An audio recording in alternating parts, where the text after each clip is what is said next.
is a way of getting is a way of done. getting something done. Bueno, la ventaja del inglés a veces es que puede ser como muy, Well, the muy advantage of directo. English is that it can be Lo han very entendido ustedes, la straightforward. competencia puede ser una forma, es una forma, o And, debe ser una forma de yes, hacer que competition ciertas cosas se should hagan be, y, si es posible, que a way cambien to get something la done realidad en and la to que change intervenimos. probably something. Y también, como buen abogado decía, And as a good lawyer, he also in law, said,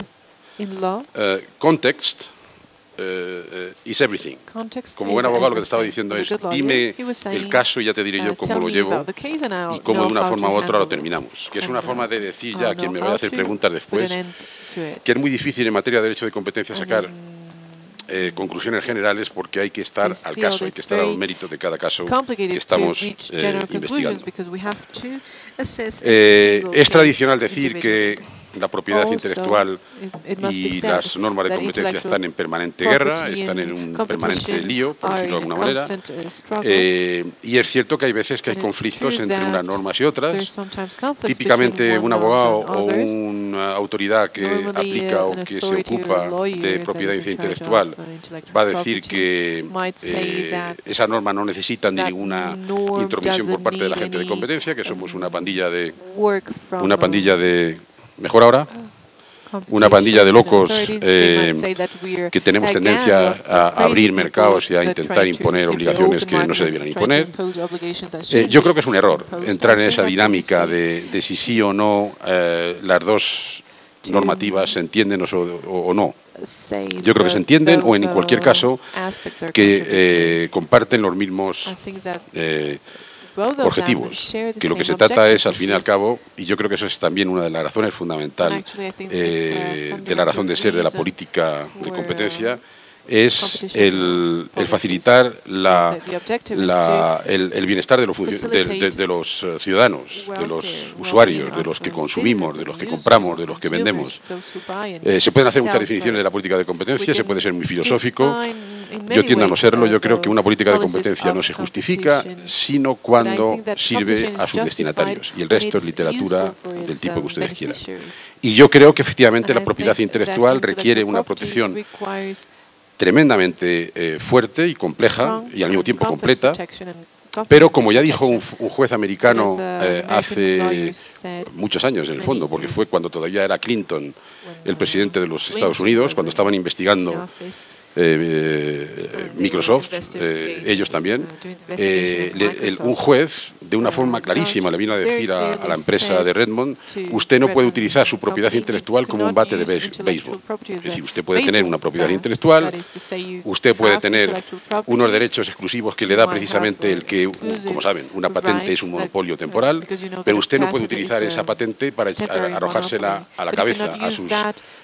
competidores, sobre todo cuando está en una posición dominante en la que, sobre la base de muchos derechos y en concreto el derecho europeo, tiene usted una obligación especial. Tiene usted que no impedir que otros puedan competir con ustedes. A pesar de que, y ahí está la dificultad de nuestro trabajo y de cómo establecer la línea entre lo que es propiedad intelectual y entre lo que es política de competencia. Cómo se establece lo que es legítimo bajo el punto de vista de la política de competencia y cuándo empieza el derecho de uno, del titular de una patente, a excluir a los demás, porque para eso tengo una patente, tengo un monopolio temporal, pero absoluto. Y ahí es donde entra, y Maximiano esta mañana lo ha intentado explicar, y lo ha explicado, de hecho, la jurisprudencia y cómo se pueden hacer los casos según las normas en las que estemos basándonos. Me parece en este caso importante decir que la Dirección General de Competencia y la Comisión Europea, que tengo yo hoy el gusto y el honor de representar en este foro, no interviene en asuntos que envuelven la política internacional, nada más que en casos excepcionales, realmente excepcionales. Y, por cierto, esta mañana se han referido a esos casos de una forma como muy clara. Y precisamente porque son excepcionales, tenemos que ser muy cuidadosos porque yo creo que es importante proteger, como he dicho antes, debidamente la propiedad intelectual. Por cierto, al empezar mi conferencia tenía intención de decir, y lo digo ahora, algo que me parece fundamental, y precisamente porque tengo ya muchos años trabajando en estos temas quizás tenga una perspectiva. Si se me permite ser un poco provocador o provocativo, ya no sé hablar en mi propio idioma, dime qué tipo de autoridad de competencia y qué tipo de regulador de los distintos sectores económicos tienes en un país y te diré de qué país estamos hablando. Y en ese sentido, y no es porque hoy haya decidido ser políticamente correcto y ser muy amable y dar la impresión de que la Comisión es todo rosas, flores y lo que quieran, una de las cosas que a mí me parece muy sugerente de la situación actual, que conozco poco, quizá menos incluso que el país, pero de la situación actual de la política de competencia y de la política de propiedad intelectual en Ecuador, es el que en el vértice de ambas autoridades hay gente que sabe de lo que está hablando, Pedro Páez, Andrés y Caza, que justamente me confirmaba hace un segundo que su apellido es de origen vasco, y si es de origen vasco, seguro que es alguien que hasta que no consigue algo no suelta la presa. Eso es típicamente lo que le pasa a los vascos. Tengo un comisario vasco actualmente, Joaquín Almunia, así que sé de lo que estoy hablando. Bien, yo creo que ambos dos, Pedro Páez y Andrés y Caza, eso no estaba en mi guión, pero me gusta siempre improvisar, tienen una enorme suerte y una enorme responsabilidad. La enorme suerte es el que estáis al frente de dos instrumentos muy poderosos que pueden modernizar dramáticamente en el buen sentido de la palabra la economía ecuatoriana y la percepción que Ecuador tiene en la escena internacional, y para eso se trata de seguir intentando conseguir los niveles de independencia y de autonomía respecto al poder, sea cual sea. No me estoy refiriendo al actual, sino a cualquiera, que es una de las garantías de que en un Estado donde hay capacidad de independencia y capacidad para molestar al gobierno de turno por parte de las autoridades de competencia o de los reguladores sectoriales, eso demuestra que la división de poderes funciona debidamente. Y una de las razones por las que yo llevo tantos años trabajando en la Comisión Europea es porque tenemos un nivel de autonomía con respecto a los 28 Estados miembros que es enorme. Bien, volvamos a la política, a la propiedad intelectual. De la misma razón que digo que no se puede hacer cualquier cosa con la propiedad intelectual, porque si se hace se corre el riesgo de machacarla, es decir, de no respetarla y por consiguiente de entrar en dinámicas tremendamente peligrosas. También es cierto que no se puede o no se debe permitir el que cuando, ahora estoy hablando por un segundo de acuerdos de licencia, me parece que es importante establecer dos principios. Uno, en acuerdos de licencia, si al que al final se queda con la tecnología, el que compra una tecnología determinada es el actor dominante en el mercado de que se trate, evidentemente eso puede plantear problemas, porque si cada vez que sale algo innovativo, el que lo compra es el que ya domina ese mercado, evidentemente que va a seguir innovando el operador dominante. Pero la experiencia demuestra que la innovación, sobre todo en mercados de nuevas tecnologías, viene por lo que innova una gran empresa, pero también por lo que innovan alrededor los otros actores que actúan en el mercado. Y eso se puede hacer respetando el campo de aplicación de la patente, precisamente porque alrededor de la patente, alrededor de esa tecnología cubierta, se puede innovar, y de hecho la experiencia demuestra que se innova mucho más que lo que lo haría el operador dominante. No quiero dar nombres de empresas, pero imagínense cualquiera de las aplicaciones, de los miles, de los cientos de miles de aplicaciones que ahora mismo hay en los teléfonos que ustedes utilizan, que son de distintas marcas y distintos operadores. Muchas de esas aplicaciones que son nervio puro, entendido por tal, innovación pura, serían inimaginables si todo eso hubiera tenido que venir de quien es el dueño de la terminal. Los nombres los tienen ustedes en su mente, porque tienen las terminales en sus bolsillos o en sus bolsas. Luego yo creo que es importante no ser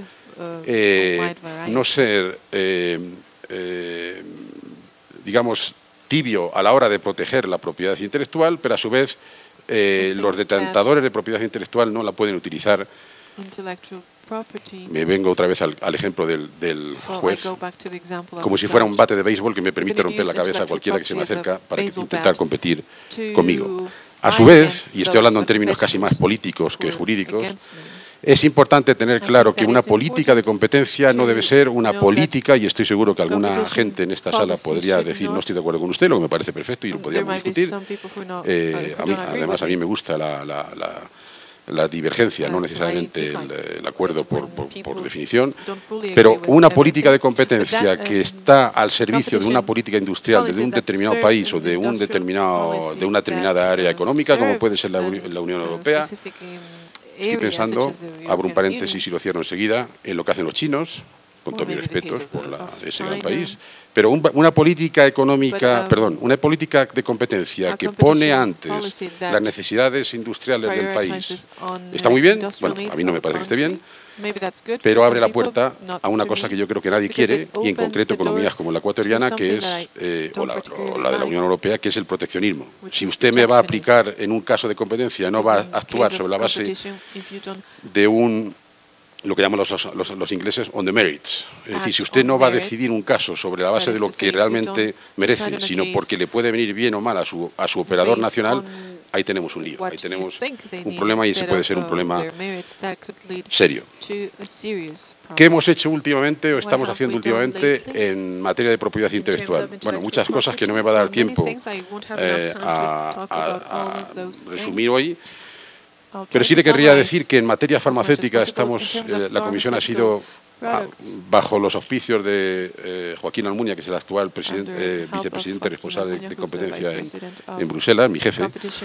hemos sido particularmente activos.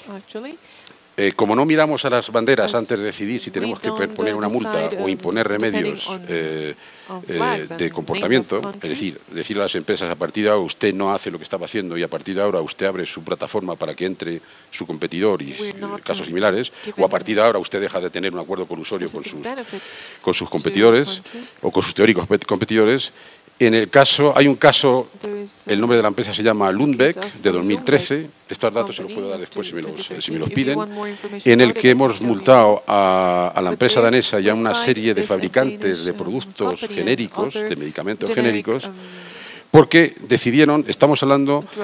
de un producto de Lundbeck, que es uno de los mejores antidepresivos que hay en Europa. Por cierto, no sé qué pasa en Europa para mucha gente con depresión. Y esta gente ha vendido mucho producto precisamente porque hay mucho cliente potencial y real. Entonces, el acuerdo que llegaron fue, yo no entro en vuestro mercado. La patente de Lundbeck terminaba,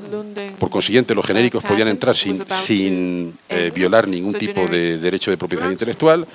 y antes de entrar el operador dominante les llamó, se reunió con ellos, supongo que elegirían un buen restaurante donde al final de una buena comida uno firma cualquier cosa que le pongan en la mesa, y decidieron que tú no entras, yo te pago, y mientras tanto yo sigo cobrando por mi antidepresivo un precio que si hubieran entrado los fabricantes de genéricos hubiera podido disminuir hasta el 90%. Porque para su información, datos empíricos, no estoy hablando de teóricos, que tenemos en la Comisión Europea, nos hacen saber y nos permiten decir que, no siempre, pero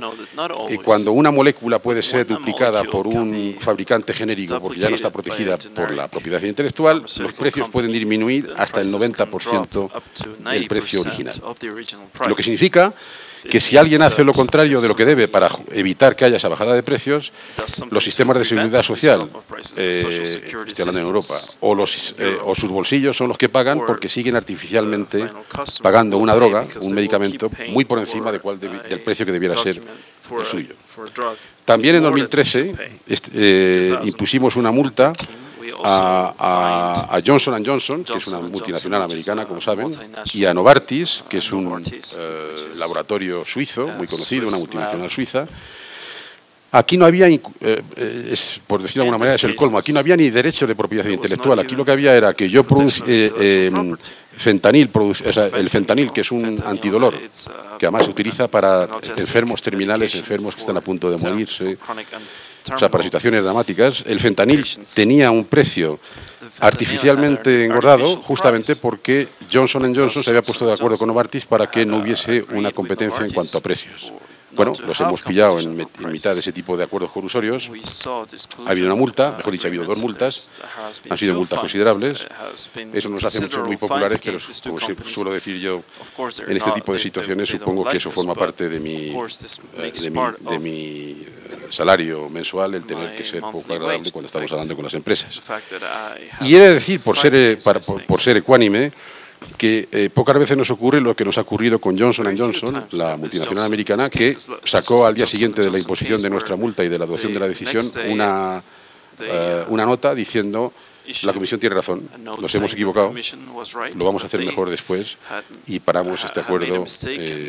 ya mismo. Les garantizo que no suele ocurrir eso. Suele ocurrir lo contrario. Cuando adoptamos una decisión, nos llevan al tribunal al día siguiente. Y luego después los jueces deciden si tenemos razón o no. Y quizá quien siga la política y la actualidad de la Comisión Europea con cierta atención desde aquí, sabrán que en junio de este año hemos impuesto una multa de más de 300 millones de euros a una empresa francesa, Servier. En este caso produce un medicamento contra la tensión sanguínea, por la misma razón que les he dicho antes con Lundbeck, es decir, se pone de acuerdo para que los genéricos no entren. Ellos dicen que no, los genéricos no tenían ninguna molécula que realmente pudiera competir con ellos, pero nosotros estamos convencidos que no era el caso. Y hacen otra cosa que indirectamente viene a confirmar lo que les he dicho antes, que es cuando ven que era una empresa española, por cierto, que tenía una tecnología igual de buena que la de ellos, con lo que iban a empezar a hacer un antitensión, o sea, un medicamento de este tipo, igual de bueno, con otro tipo de procedimiento. Cuando vieron que eso iba a empezar a funcionar, lo compraron. Compraron la empresa, y al comprar la empresa, evidentemente, ya no tienen competidor. Bueno, alguien desde la Escuela de Chicago, y supongo que aquí habrá algún representante, lo que me parece bien, podría decir: oiga, si yo compro, usted no se tiene que meter en la operación, porque si alguien vende, será porque le salen las cuentas. Bueno, yo creo que sí tiene derecho una autoridad de competencia en entrar en este tipo de casos, justamente cuando las compras se hacen para evitar que pueda haber competencia en el mercado, que al final es lo que hace que el bienestar de los consumidores, al que me refería antes, se pone en riesgo, por no decir que se impide totalmente. Muy rápidamente, antes de que Luis empiece a toser para decirme que el tiempo se acaba, estamos y toserá no porque esté constipado, sino porque es una forma de decirme. En materia de patentes esenciales, Nuno ha hecho una exposición muy buena, que me permite no dar tanto detalle por mi parte, sobre las normas técnicas, sobre los estándares. Todos ustedes tienen, y de hecho veo algunos en la mano de algunos de ustedes, teléfonos o ordenadores, todos esos ordenadores, cada uno de su marca, como decimos en España, cada uno de su padre y de su madre, no podrían funcionar en red. Yo no me podría comunicar con uno de ustedes en un terminal, ustedes con un terminal Samsung y yo con un terminal Apple, si no fuera porque esos aparatos tienen unos sistemas operativos que a su vez responden a normas técnicas. Normas técnicas en las que se pueden hacer muchas trampas, como Nuno ha explicado antes y yo he querido también explicar también. El principio general que nosotros aplicamos en materia de normas técnicas y de estándares es: estamos absolutamente de acuerdo en que existan estándares, es decir, normas técnicas que hacen que todo el mundo utilice las mismas tecnologías para producir los mismos productos. Estamos absolutamente de acuerdo que quien sean los destinatarios, los propietarios de las patentes que hay debajo de esas normas técnicas, tienen un derecho absoluto a que se les remunere, pero precisamente porque esas tecnologías forman parte de un estándar que todos nosotros vamos a elegir para poder interoperar, hay una obligación que en inglés, perdón, lo llaman, no sé cómo se dirá en español, Fair, Reasonable and Non-Discriminatory Licensing. Es decir, usted tiene una obligación, precisamente porque su tecnología forma parte de una norma técnica que un organismo de estandarización ha aceptado, ha sellado. Usted tiene una obligación de, aunque sea suyo y aunque tenga un monopolio para 30 años, usted tiene una obligación de dar una licencia a quien se la pida. Y si no la hace, usted está abusando de su posición dominante. Esta tarde va a hablar, después de mí, un buen y conocido abogado, Tomás Viñe, que ha representado justamente a una empresa que ha tenido la buena idea de, antes de tener un problema con la Comisión Europea, quizá él hablará de eso, llegar a la conclusión de que mejor llegar a un acuerdo de licencia que ver si la Comisión puede o no convencer a un juez de que hay un abuso de posición dominante cuando no licencia. Sin embargo, Motorola, que ahora, como saben, es propiedad de Google, decidió no licenciar a Apple en una determinada norma técnica que había sido adoptada por un organismo de estandarización, y nosotros hemos llegado a la conclusión de que teníamos que adoptar una decisión negativa imponiéndoles la obligación de licenciar, a pesar de que ellos no querían. Por cierto, un paréntesis muy rápido que abro, porque estoy hablando ya con mucha rapidez, y lo voy a cerrar enseguida. Alguien se podría preguntar, y más de uno de ustedes se podría preguntar, ¿por qué vienen las empresas americanas cada vez más a Europa, a Bruselas, a las autoridades de competencia europeas, más a veces que a las americanas, al Departamento de Justicia americano y a la Federal Trade Commission para este tipo de asuntos? Y la respuesta es, pues no lo sé, o si lo sé, no viene al caso. Pero lo que es cierto es el que vienen, y hay una tendencia a venir a Bruselas. Lo que hace que algunos abogados, con, vamos a decir, mala fe, a veces es frustración también, porque pierden casos en Luxemburgo, donde nosotros tenemos los jueces que nos supervisan. Hay una tendencia, hay un lugar común que consiste en decir: los americanos se ocupan de facilitar la competencia, los europeos se ocupan de preservar la existencia de competidores, sin hacer por ello política industrial. Bueno, primero, no es verdad, y segundo, estarán de acuerdo conmigo, porque no hace falta tener grandes estudios económicos para llegar a esa conclusión, de que si no se preserva la existencia de competidores en un mercado, evidentemente no hay posibilidad de que haya elección por parte de los consumidores, de que haya competencia por parte de los productores, y de que al final el que mejor, ese debiera ser la realidad, el que mejor producto tenga o mejor lo sepa vender, perviva. Nosotros tuvimos un caso, el Tribunal de Justicia de Luxemburgo este año, afortunadamente, porque quizás si no mi carrera se hubiera hecho más corta, nos dio la razón en el famoso caso Intel, donde saben que Intel tenía una política consistente en, de hecho, obligar a todos los distribuidores de sus ordenadores, de un ordenador, lo que cuenta, como ustedes saben, como de un terminal telefónico, no es tanto en la pantalla, ni el plástico, ni el teclado, lo que vale es el chip o el motherboard, que dicen en inglés, es decir, el procesador. Intel tiene una evidente posición dominante en el mercado. Ahora es más difícil porque hay mucha competencia en terminales telefónicas, pero en ordenadores sigue siendo un operador líder, y en un determinado consiguió convencer, que es tanto como decir, obligar a todos los distribuidores de ordenadores fijos y portátiles a utilizar únicamente en sus ordenadores, es decir, me estoy refiriendo a los fabricantes de ordenadores de tipo Dell, Lenovo, firmaban acuerdos condicionales a que si quieres que yo te dé el mejor precio, tienes que vender únicamente ordenadores con mis productos,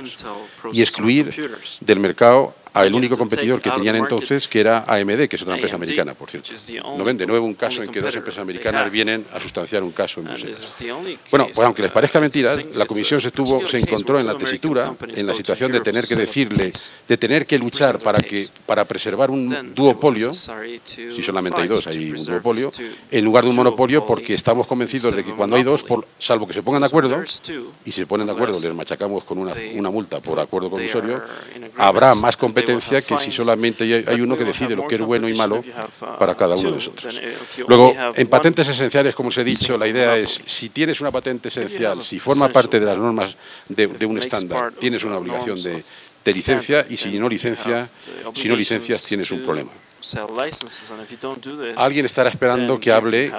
y no lo voy a hacer, o sea que voy a frustrarles muy mucho hoy antes de comer, pero bueno, eso, como dicen en La Mancha, yo vengo de La Mancha, en provincia de Toledo, Ciudad Real, en Madrid, al sur de Madrid, perdón, las penas con pan son menos penas. O sea que como se van a ir ahora a comer, estoy seguro que la frustración, si es que hay alguna, la van a neutralizar. No puedo hablar de Google por razones obvias, es decir, porque hoy mi comisario está mirando este asunto con mis colegas, y conmigo desde aquí, por eso me habrán visto los que me hayan observado sistemáticamente con mi teléfono dándole al teclado, lo que no es fácil con unos dedos tan elegantes como los míos, tan finos. Pero no podría decirle nada más que en principio, cuando uno tiene una plataforma que es una no sé cuáles son las cifras en Ecuador, pero para su información, en Europa, Google, las búsquedas en Europa, en un 95-97% de los casos, en los 28 Estados miembros, con la excepción de Chequia, que tiene un pequeño buscador nacional, se hacen en Google. Microsoft no existe y Yahoo es una... bueno, existe, pero de una forma muy, digamos, muy relevante. Y lo mismo le ocurre a Yahoo. Bueno, hay un principio de derecho comunitario en base al artículo 102 del tratado, que no lo voy a definir ahora, pues no tengo tiempo, pero del que les he hablado antes al decir que un operador dominante puede tener propiedad intelectual, pero no puede utilizarla como si fuera un bate de béisbol, y tiene que permitir que haya algún grado de acceso a su plataforma por parte de los competidores, porque si no, no existen. Les pongo un ejemplo. Hoy, ustedes y yo, en cualquier caso, en mi caso, y me repito, yo no compro ya casi billetes de avión o reservo hoteles si no es a través de Internet. Porque se ha puesto de moda, porque es mucho más fácil, porque se evita una intermediación de una agencia, etcétera. Para yo llegar ahí, a donde quiero comprar, habitualmente uno entra por Google o por otro buscador, pero en Europa es por Google, porque tienen un producto muy bueno, eso no lo puede negar nadie, tiene un algoritmo que les permite dar unos search results, como se dice, o sea, unos resultados que son los que uno busca. Pero, claro, el que decide quién aparece en la primera o en la segunda página de esa búsqueda es el operador dominante. Mientras que a mí me mantiene, y por cierto, hay también datos empíricos que demuestran, y ustedes lo verán en su casa cuando lo hacen en su trabajo, cuando buscan algo en Internet, si salen 30 páginas, estoy seguro que no pasan de la primera, como mucho de la segunda, y desde luego yo, para ir hasta la 29 hay que tener mucho tiempo en esta vida como para... Entonces, el que no aparece en la primera o en la segunda página, y yo diría en la primera, está muerto. Pues claro, lo que no se puede aceptar es el que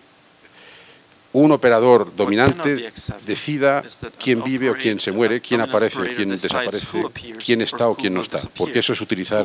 como decía antes, el bate de béisbol. Estoy hablando en términos generales, no estoy refiriéndome en concreto a Google. Hay una obligación para el operador dominante de hacer lo que les he dicho, que es dejar que alguien pueda tener, que haya un poco de sol para otros en este mundo en el que vivimos. Y yo creo que se van a acordar de esta conferencia muy posiblemente la semana que viene, porque verán a mi comisario Joaquín Almunia anunciar lo que tenga que anunciar, y que yo podría anunciar hoy, pero que no puedo anunciar por razones obvias, porque no vas a quitarle a tu ministro o a tu comisario la primera página de un periódico. Así que por eso les digo, se tendrán que conformar con que les diga que vivimos tiempos interesantes. Y con estas palabras me gustaría acabar, no sin antes decir muy rápidamente algo que me parece importante, no porque lo diga yo, sino porque lo es, y porque es un motivo, yo creo, de alegría para todo el mundo, que es en este proceso de modernización en el que creo que está inmerso Ecuador, y que yo no puedo nada más que saludar. Como saben ustedes, tras Colombia y Perú, que ya tenían un acuerdo de libre comercio con la Unión Europea, con los 28, desde el año, creo que es del año pasado, yo soy muy malo para fechas. Ecuador tiene un principio de acuerdo con los 28, es decir, con la Unión Europea, desde junio o julio, ahora dudo, de este año. Acuerdo que, como saben, ahora tendrá que pasar por los procedimientos de ratificación y de aprobación, tanto ecuatorianos como de la Unión Europea, porque es un acuerdo que vincula a Ecuador, como ya es el caso de Perú y de Colombia, con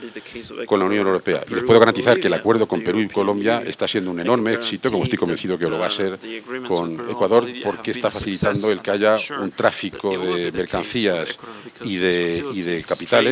que de otra manera no se daría. Por eso les decía antes, mucho ojo con una política industrial detrás de una política de competencia, porque se abre la puerta al proteccionismo y entonces no se entra en este tipo de acuerdos de libre.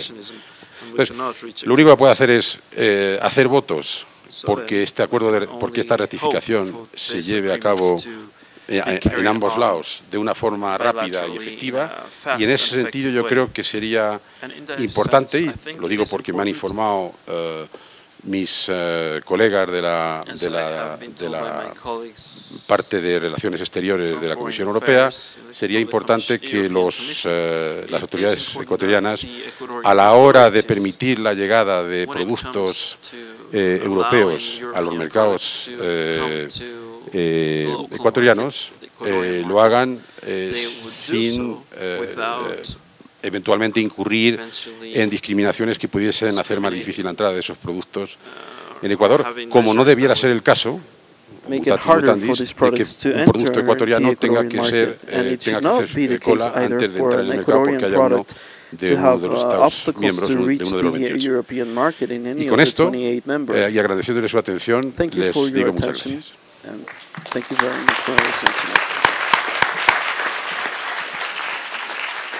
Muchas gracias, Cecilio. Dejamos 10 minutos para consultas, observaciones. Tenemos una pregunta acá, nos gustaría tomar si hay más preguntas. Para que señorita, si se identifica, por favor. Sí, buenas, Celine Meneses. Tenía dos preguntas. La primera, usted decía que estaba en contra del proteccionismo. Le quería preguntar cómo la Comisión Europea lucha contra las distorsiones de mercados que pueden suponer las delocalizaciones de empresas y las transferencias de precios, o sea, la evasión fiscal. Y de ahí, segunda pregunta, la Unión Europea se encuentra actualmente negociando el TTIP, el Tratado Transatlántico, y se sabe que los Estados Unidos buscan endurecer las sanciones en cuanto a violaciones de propiedad intelectual. Hace poco la Comisión Europea sacó una declaración donde propone justamente endurecer las sanciones en cuanto a violaciones de propiedad intelectual. Quería saber si usted nos podía comentar un poquito más de esto y cómo esto puede afectar al Ecuador en el marco del acuerdo comercial con la Unión Europea. Gracias. Como pregunta no está mal, son varias. Felicitándole. La pregunta es, ubicándome en un lado como un consumidor, ¿ya? Usted sabe que el consumidor es el que elige las competencias, ya sea en calidad, precio o gustos, pero ¿cómo están haciendo ahí en España las leyes antimonopólicas para evitar que en medio de la crisis económica que han estado atravesando la comunidad europea en general, los consumidores no salgan afectados cuando los monopolios intenten afectar a la competencia para absorberlo en medio de toda esa crisis?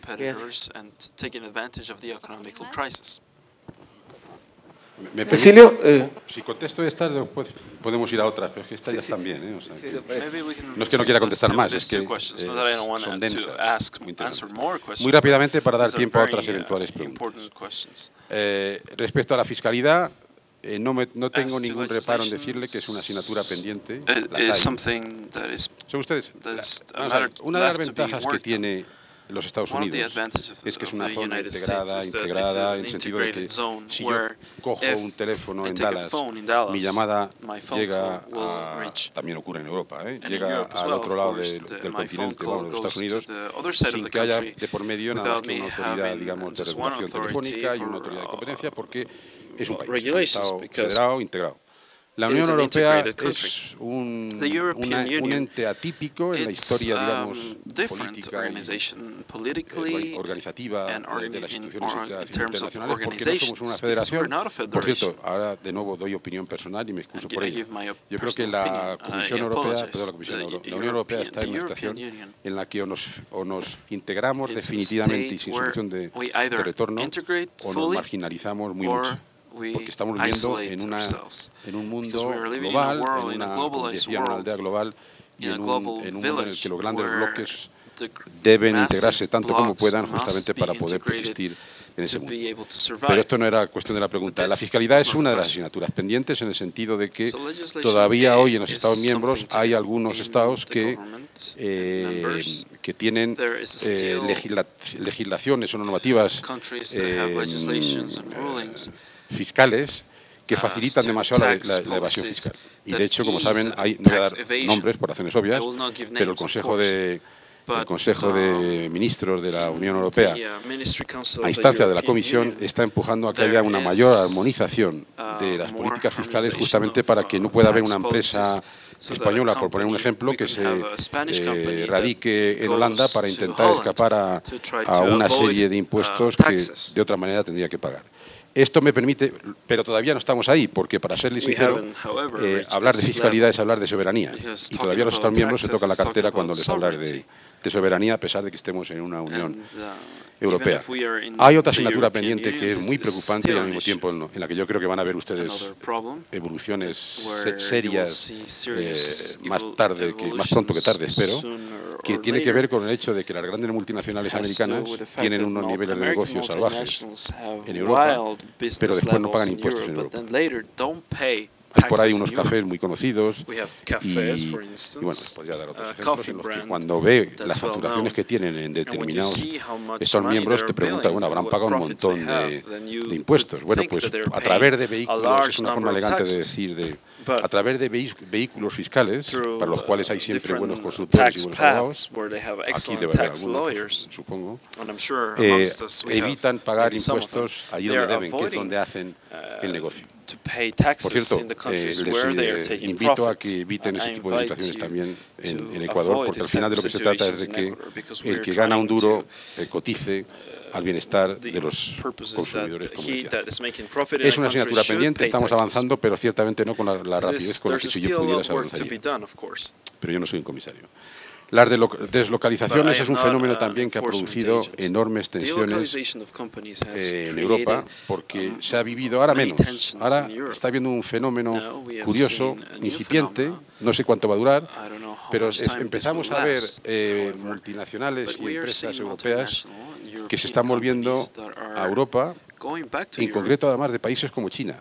lo que permite pensar que a lo mejor no todos están... Pero las deslocalizaciones generalmente siempre han producido muchos problemas en Europa, porque hay muchos casos que todavía tengo en mente. En España ha habido un montón de empresas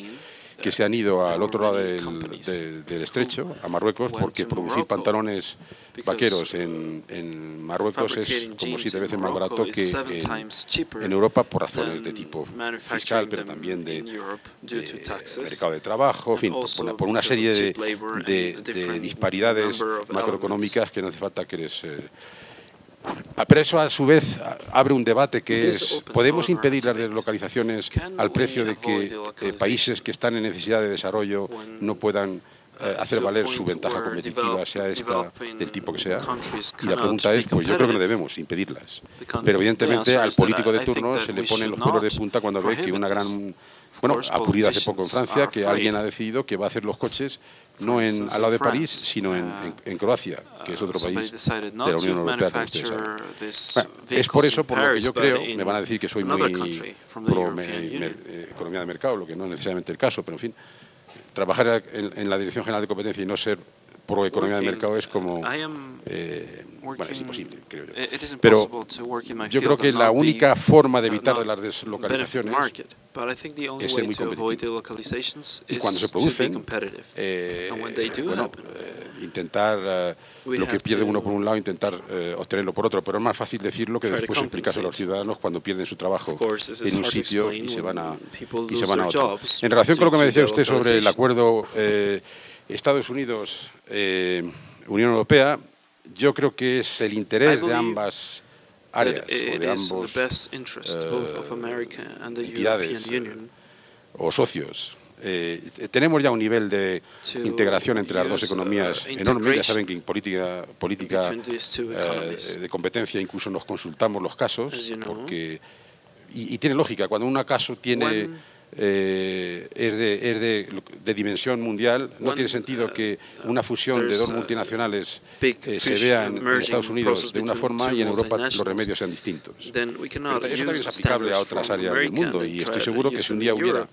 no sé si será factible, pero una fusión en Ecuador que tuviera relevancia en Europa, pues lo lógico es que hablásemos con la autoridad, con la superintendencia, para intentar llegar a acuerdos sobre cómo debería ser la forma de tratar el asunto. Es un tema muy delicado. Hay enormes presiones por ambos lados porque hay enormes intereses que se quieren preservar. Hay una tendencia natural que es humana tanto en los Estados Unidos como en Europa a que no se quiere uno abrir porque cuando uno se abre no sabes cuánto te abres y qué es lo que te va a venir en esa apertura. Hay países, entre ellos Francia, pero no solamente Francia, sería injusto, que no quieren ningún tipo de acuerdo que pueda envolver o que pueda afectar a la cultura, a lo que se llama lo que es genéricamente propio de la cultura y del acervo nacional, ¿no ve? De nuevo el elemento soberanía, y en ese sentido evidentemente hay mucho miedo a que la industria de Hollywood o el hecho de que hay una ventaja competitiva que no se puede negar en Estados Unidos en relación con la economía digital pudiese representar una entrada de productos que ya están y de servicios americanos imparable. Bueno, pero es que Europa también tiene muchos intereses que defender y también tiene en los Estados Unidos mucho miedo a determinadas determinadas influencias que por los efectos que puede tener un acuerdo de libre mercado entre las dos áreas. Estamos en plena discusión, es pronto para decir lo que va a pasar ahí, entre otras razones porque, como saben, la Comisión Europea vence, es decir, el mandato de esta comisión se termina el 1 de noviembre de este año. Ya empiezan a saberse quiénes van a ser los nuevos comisarios, a pesar de que tienen que pasar por el Parlamento Europeo y hasta que no pasen no son nombrados. Y cuando haya una nueva comisión nombrada, se reactivarán las negociaciones que, pese a todo, no se han interrumpido, pero se han mantenido a un nivel técnico, no entre comisarios, entre ministros, entre secretarios de Estado y tal. Y en relación con la pregunta en la que se refería usted a mi país, la verdad, hombre, se supone que conozco España mejor que otros Estados miembros porque es mi país, pero después de vivir 27 años en Bruselas, uno ya no sabe casi de dónde eres, a pesar con lo que quiero decir que no se crea que sigo la realidad española tan de cerca como debiera, la sigo por razones obvias, la política, y todavía más al Real Madrid que es mi equipo. Pero hablando ya más en serio, en España ha habido, le voy a decir únicamente lo que he leído y lo que he oído, que sea cierto o no, le dejo a usted que ha habido una crisis de caballo, se está saliendo mal que bien tras un periodo de adaptación y de adelgazamiento de la economía y de salvaje. Yo estoy convencido que en otros Estados miembros de la Unión no se hubiera aguantado el nivel, digamos, de reestructuración que se ha impuesto en España. Si se oye al gobierno español, le dirán que estamos saliendo de tal, que es verdad que se empieza a crear empleo, que hay un enorme desempleo, la economía se está recuperando y hay parte de verdad, pero sí también que venimos de muy bajo, o sea, de una situación muy dura, con unos niveles de paro, sobre todo juvenil, inestables. Y que, bueno, vamos a ver si esta evolución se confirma porque estamos en un contexto internacional muy complicado, como pueden ustedes ver en Oriente Medio, en Ucrania y en muchos sectores. Pero no es que quiera no contestar su pregunta. Ha habido críticas en España significativas sobre el hecho de que al haber fusionado a todos los operadores, perdón, a todos los reguladores con la autoridad de competencia, se ha creado una especie de monstruito demasiado grande como para que sea operativo en nada. Entonces, si ese fuera el caso, que evidentemente la vida de las empresas españolas sería más cómoda de lo que debiera serlo, porque, como he dicho al comienzo de mi intervención, dime qué tipo de autonomía tiene un regulador o una autoridad de competencia y te diré quién eres o dónde operas. Si le digo más, entro en lo políticamente incorrecto y hoy no toca. Muchas gracias, Cecilio. Una única pregunta desde la mesa. ¿Qué recomendación tiene la Unión Europea con respecto a gestión colectiva? Ustedes han sacado algunos informes de la Comisión. ¿Qué rol ves tú por parte de la Autoridad de la Competencia con relación a la gestión colectiva de derechos? Es una pregunta también que se llevaría tiempo. Y antes de contestarla, ha habido alguien aquí, un abogado que antes preguntaba sobre temas de patentes y tal, y hablaba en un momento determinado de lo que Maximiliano ha definido en buen castellano, como buen español, como litigación o pleitos espúreos. Bueno, el pleito espúreo se da mucho en propiedad intelectual y se da mucho en relación con grandes empresas que usan sus medios económicos y sus abogados para justamente intentar que una empresa mediana o pequeña,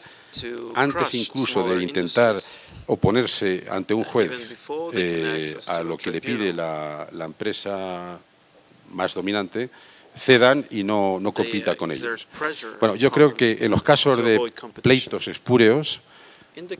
ojo, no vale todo. O sea, no vale decir a una autoridad de competencia quiero que me ayudes a romper esta patente a pesar de que esté protegida por un derecho de propiedad intelectual,